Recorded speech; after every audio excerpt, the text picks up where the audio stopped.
क्योंकि हम किसानों के घर में पैदा हुए, तो हमें कोई उसमें पढ़ना नहीं, उस विषय को हम जानते हैं कि अब जैसे 10 बीघा खेती है, 15 लोग घर में है।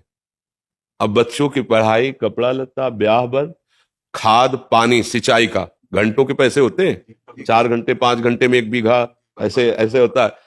ठंडी के समय जब कोई रजाई नहीं छोड़ना चाहता, वो जो कपड़े हैं भी वो समेट के, क्योंकि पानी लगा है, पूरी रात पानी लगाता है पूरी।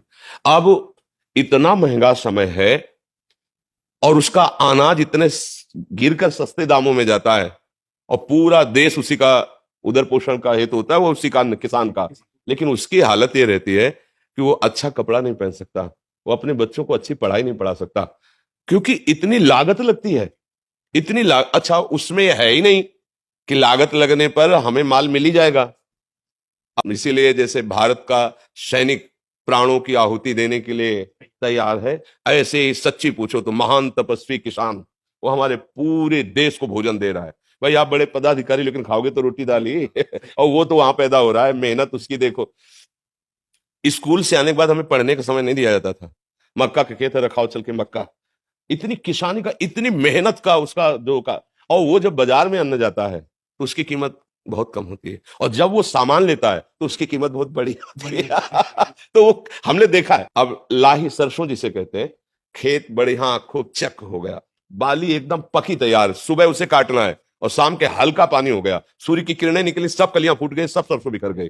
अब वो बैठे रो रहा, क्या करे, लाखों रुपया लगा करके भी वो गरीब का गरीब और कर्जदार हो गया। ऐसे जब उनको अध्यात्म का ज्ञान नहीं होता तो फिर एक उपाय मिलता है कि क्या करूं, आत्महत्या कर लूं। ये हम मतलब पढ़ी लिखी बात नहीं कह रही है, हम समस्या कह रहे हैं। हम लोग जैसे किसान के घर में जन्मे थे ना, तो रात में बादल गरज रहे हैं, पकी फसल गेहूं की खड़ी है, चना की खड़ी है, सरसों की खड़ी है, पूरा परिवार ऐसे बैठा है, राम राम राम राम भगवान, बस 2 दिन का समय दे दो, किसी तरह काट करके हम घर। अब अगर वो 2 दिन में वर्षा हो गई तो पूरे साल की कमाई गई उसकी।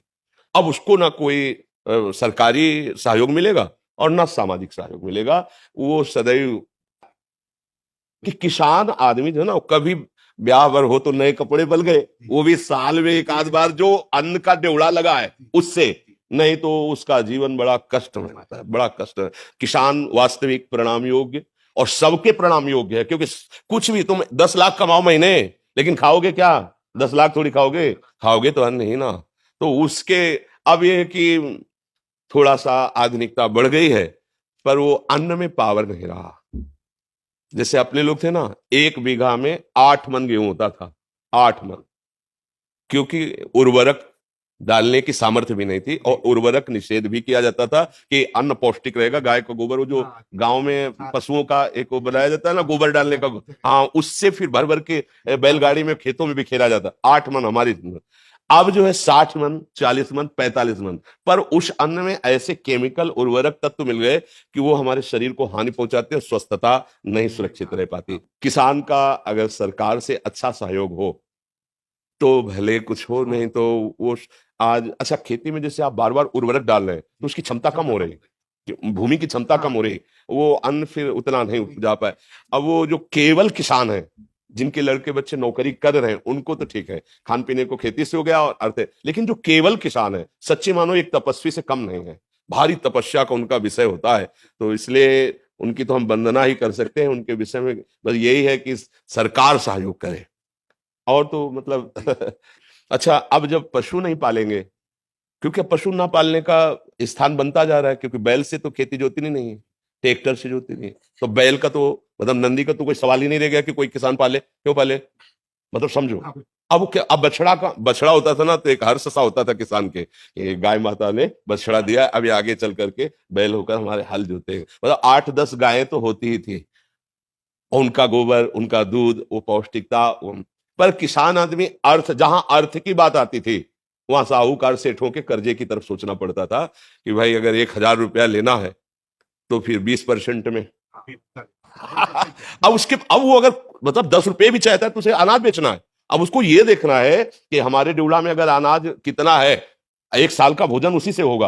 अब वो बहुत कष्टमय जीवन हमने देखा है, मतलब उसी कुलों में पैदा हुए किसान के तो देखा है। तो किसान चूंकि अब इतना बुद्धि का वो फैलाव नहीं है, वो छल कपट और संसार, गांव के आज भी लोग हैं, मतलब आज भी है, आपको बताए, आप जैसे चले जाओ कोई परिचय नहीं है, और आप ऐसे कुछ जरा सा, तो वो एक दामाद की तरह आपका सेवन करेंगे। आओ भैया बैठो, चाय पी लो, भोजन पालो, और यहाँ चले जाओ कॉलोनी में, बगल वाले कमरे में कौन रहा है, कोई परिचय नहीं है, चाहे जितना रोए चिल्लाए कोई पूछेगा नहीं कि तुम क्यों रो रहे हो। और गांव में एक आदमी कष्ट में हो तो सैकड़ों लोग वहां खड़े हो जाके जाके। एक आज भी ऐसा माहौल है। किसान तो जैसे हमारे यहाँ पीछे देश में नारा लगाया जाता है, जय जवान जय किसान, तो इसलिए किसान तो सर्वोपरि है, उसके आगे मतलब आपको लगेगा कह रहे उसके आगे कोई नहीं है।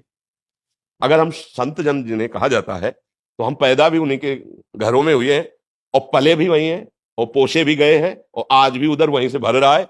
आज भी उन्हीं के, अगर कोई भी है तो अन्न कहां से आ रहा है, किसान से तो आ रहा है, कोई ना कोई तो दे रहा है। बड़े बड़े परमहंस जो है भगवदानंद में डूबे हुए घरों में जाके भिक्षा, नारायण हरि लाओ भिक्षा दो, तो वो चाहे भूखा रह जाए पर उसको पवाएगा वो। ये मतलब सहानुभूति उसके हृदय की, हाँ उसकी सह तो और तो कोई सहयोग कर नहीं सकता, क्योंकि वो ऐसे लोग होते हैं कि ऐसे नहीं कर सकते। ये भी बात है, गरीब हैं, मेहनत करते हैं, पर वो ऐसे नहीं कर सकते। वो ऐसे ही करने की कोशिश करेंगे, हमारे पास जो सूखी रुकी है खा लीजिए। अब अगर सरकार के द्वारा सहयोग की, जैसे उनकी फसल नष्ट हो गई अतिवर्षा से, अनावृष्टि से, ओले पड़ जाने पर, ऐसे तो हाँ तो भले को, लेकिन उनकी तरफ ज्यादा देखा नहीं जाता उनकी तरफ ज्यादा देखा नहीं जाता है। तो भगवान ही सहयोग करे, बस ये है, भगवान ही उसके विषय में कुछ नहीं कहा जा सकता। लेकिन सब किसान ही है, कर्म भूमि में आए हैं, सब शुभ अशुभ कर्मों की खेती बो रहे हैं, नहीं बोला, कोई उसका दुख रूपी फल भोग रहा है, कोई सुख रूपी फल भोग रहा है। शुभ और अशुभ कर्म, कर्म भूमि है ना मृत्यु लोग, वैसे तो हम सभी किसान ही हैं। पर वास्तविक जो प्रगट लीला में जिनको किसान कहा जाता है, ये बड़ी ही मतलब तपस्यामयी जीवन होता है किसानों का।